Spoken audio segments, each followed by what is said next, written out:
Hello and welcome back to the program, Dear Men, Love God. I'm your host, Trey Blanton. Welcome back. Still thinking about the last episode.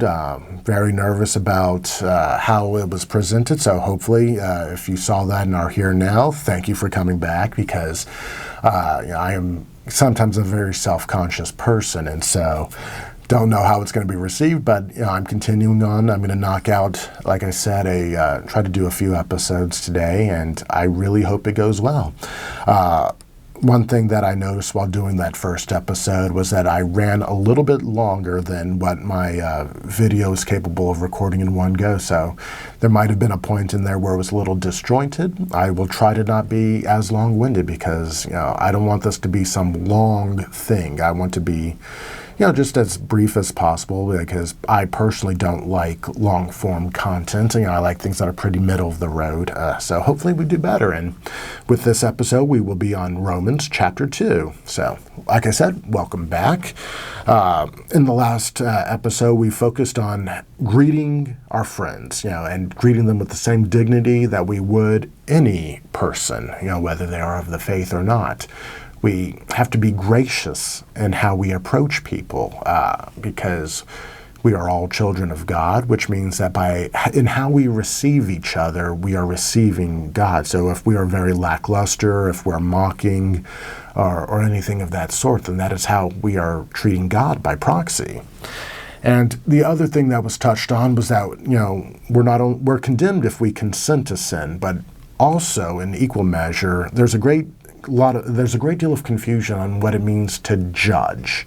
And that's what we're going to be looking at in this episode is, we're not supposed to judge people in the condemnation sense, but we are supposed to discern the way of things. There are certain things that are unquestionably wrong and immoral, and in order to arrive at that conclusion of knowing that these things are wrong, we have to have a level of judgment, of discerning.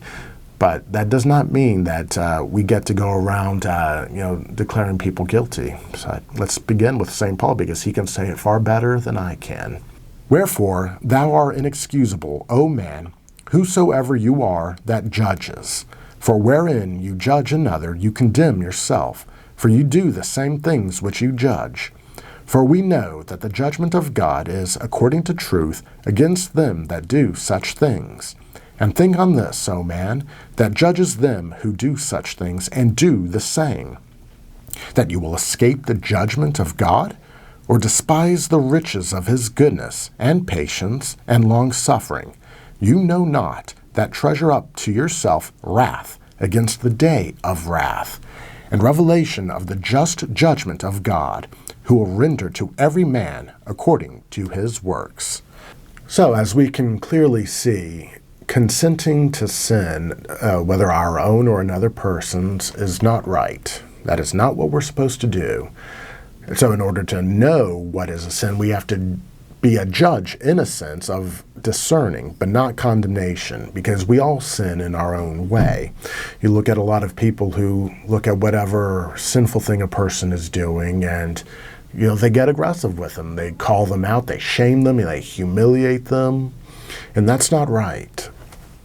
Because, when we do that, we're basically, telling God that, hey, when my time comes to be judged by you, who are the only fit judge, you're going to treat me in the same way that I've treated others, is essentially what you're telling people. So how do we respond when we see people living in sin? Well, we talk to them as a friend. We do it charitably and lovingly.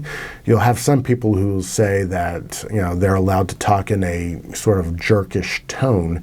Because they're like, I'm just being charitable. I'm trying to, tell them that they're wrong. And it's so misguided because, the truth is not meant to be cruel. We as people, our role is to guide and inform, be a light to them, set the example. But we're not always going to be able to correct people's behavior or anything. Some people, no matter how good you represent the faith, just aren't ready to hear it.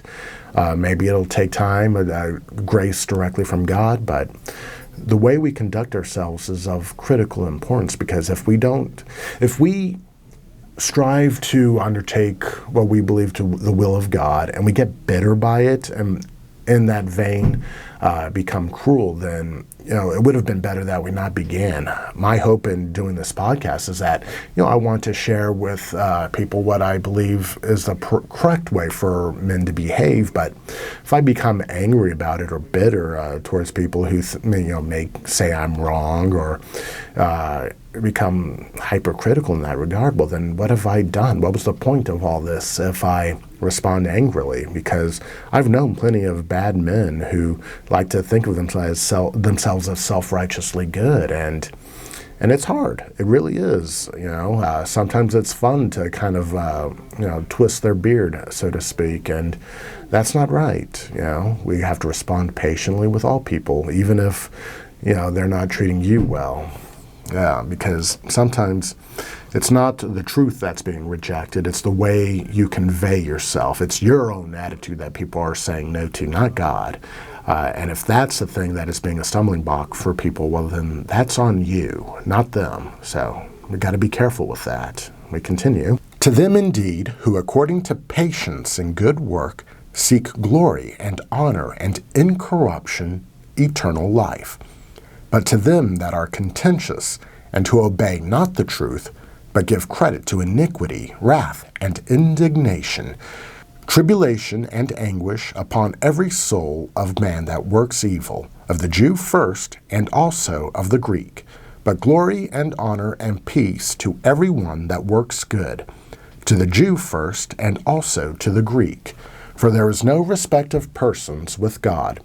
For whosoever have sinned without the law shall perish without the law, and whosoever have sinned in the law shall be judged by the law. So, as I said, men like to seek solutions to problems. That's just kind of how we're hardwired.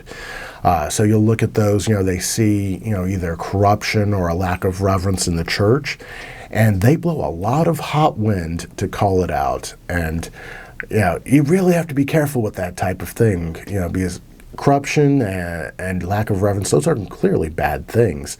But if we're becoming jerks in the process, if we're not respectful, obedient to authority and the like, well, then we are equally wrong. We're not supposed to be contentious. We're supposed to be merciful. And that's one thing that a lot of men forget.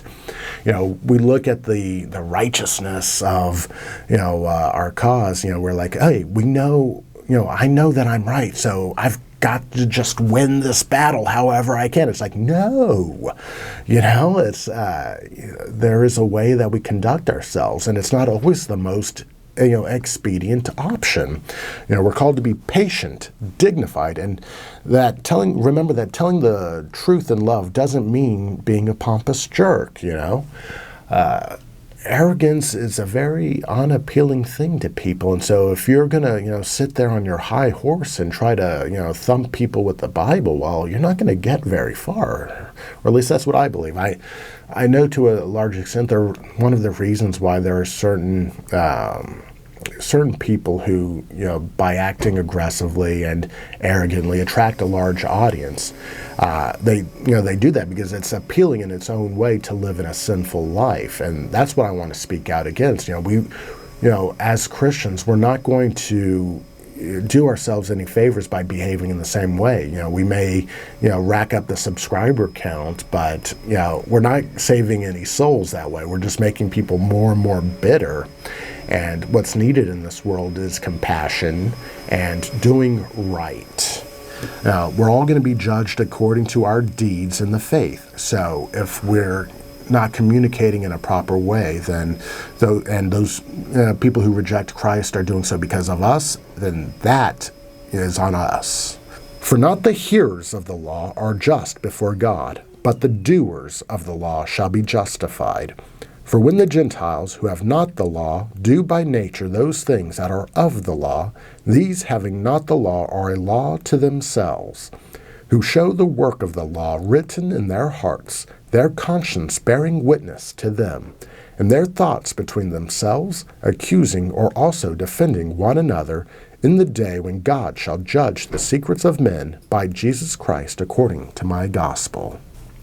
So at that time, obviously, there was a distinction between Jews and Gentiles.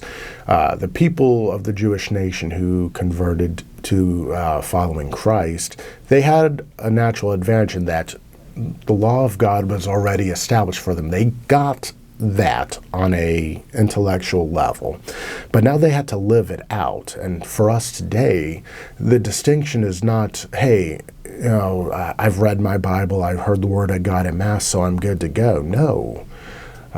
There are still so many people today who don't have the faith, and we are called to reach these people and help guide them to Christ.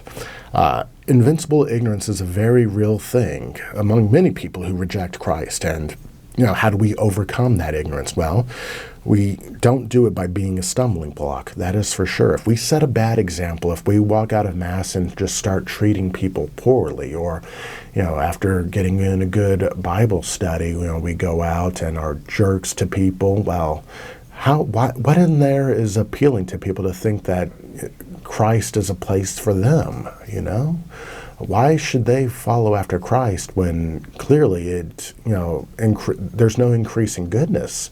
Now, obviously, we know that, those who follow Christ do improve in goodness, but they have to demonstrate that. If they don't, well, then you're just setting a bad example, and that's not right. You have to be kind and live out the law of Christ with your heart, not just by rote action, but with that compassion. That's how you chip away at that invincible ignorance, because then people have to, come to terms with why did they turn, away from Christ. If you did everything right, if you were compassionate, kind, they have to answer for themselves what it is in them that made them think that Christ wasn't the way forward.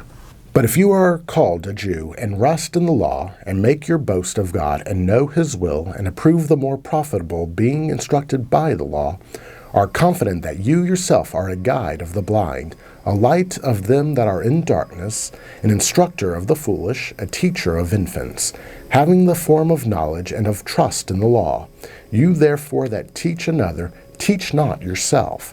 You that preach that men should not steal, steal. You that say men should not commit adultery, commit adultery.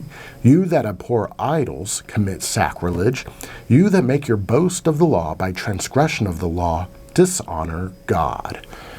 Wow, if that doesn't speak to how so many people are today, if you want to talk about Christ and how we shall be living, talk about what's good. Don't condemn, because, when you start calling out people for stealing, well, you do the same, You extol the virtues of what is good and call people to a higher standard, but when all you do is lash out at people, you're not making improvements there. You're just reminding people that they're terrible people, and that's not really motivating. I know they say tough love is supposed to be, a helpful thing sometimes, but, that's a very narrow circumstance, in my opinion. People have to be guided, not forced along. You can't twist their arm and get them to where they need to be.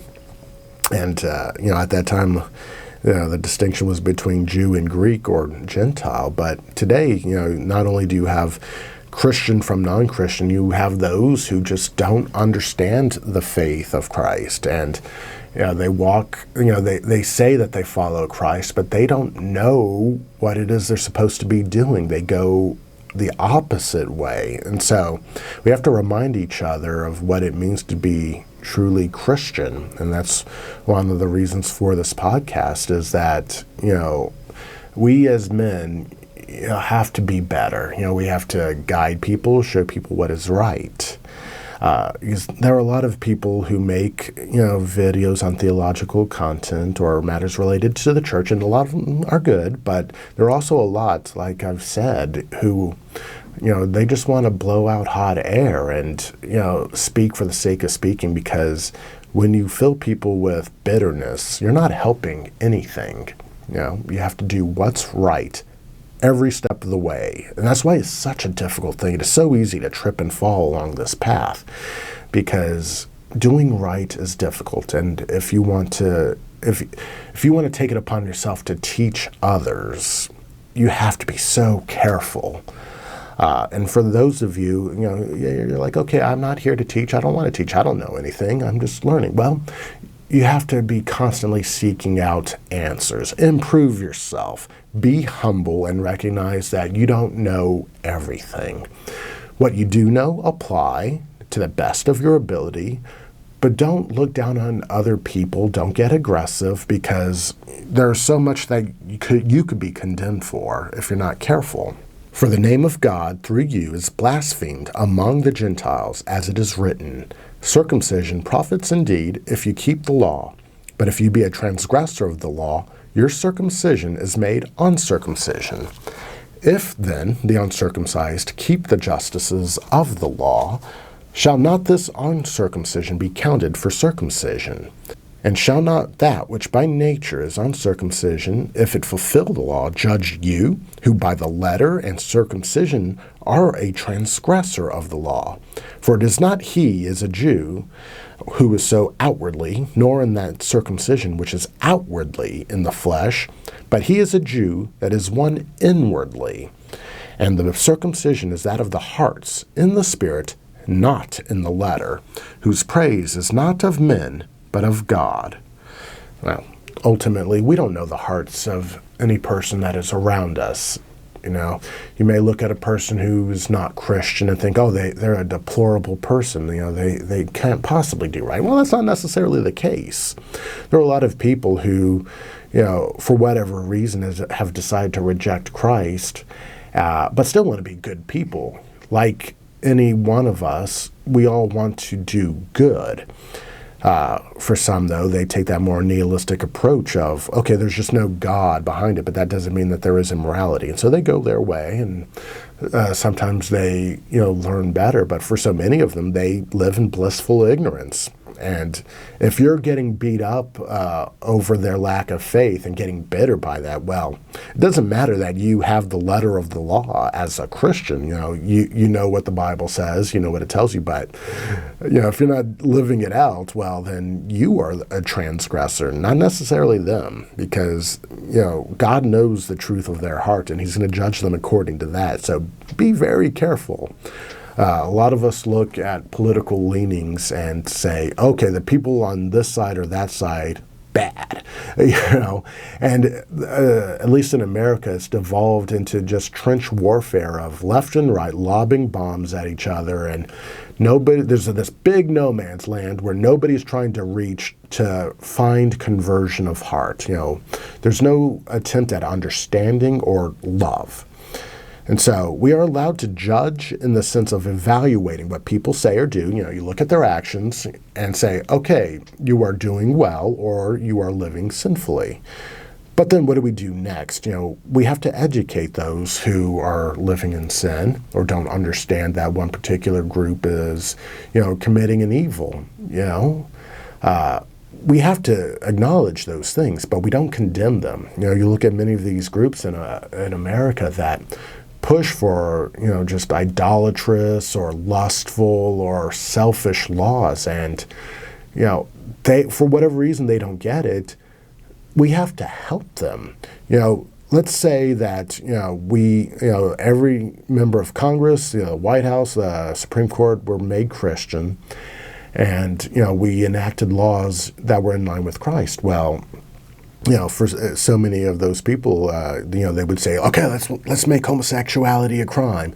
But there's no conversion of heart of that. If we were to outlaw abortion across the country, many people would think, hey, we've just accomplished a great thing, but you've done nothing to change the hearts of people, to teach them, guide them. So what you would find yourself with is half the population who feels oppressed, and technically justifiably so, because you went in there and you uprooted their lives. You dictated to them how they were supposed to live. There is a correct way to live, but it's not on us to force the issue. If we don't guide people along the right path, teach them, then it's just going to be revolution after revolution, and that doesn't help anybody. If you're not going to create good, positive change, then you better don't bother at all, because you're just going to create more dissent, and you're going to cause more rejection of Christ, okay? Winning doesn't mean getting the best laws passed. It's about conversion of the heart. And we're going to follow in the next episode more on what it means to follow the law of Christ. So, in the meantime, go get out there, do the best you can, but remember, we're not called to win. We're just called to represent Christ as best we can, and let God take care of the rest. Don't be anxious about it all.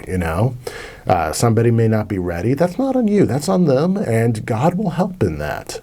But just do the best you can. Be patient, and God will see to the rest. So, thank you for stopping in. God bless you.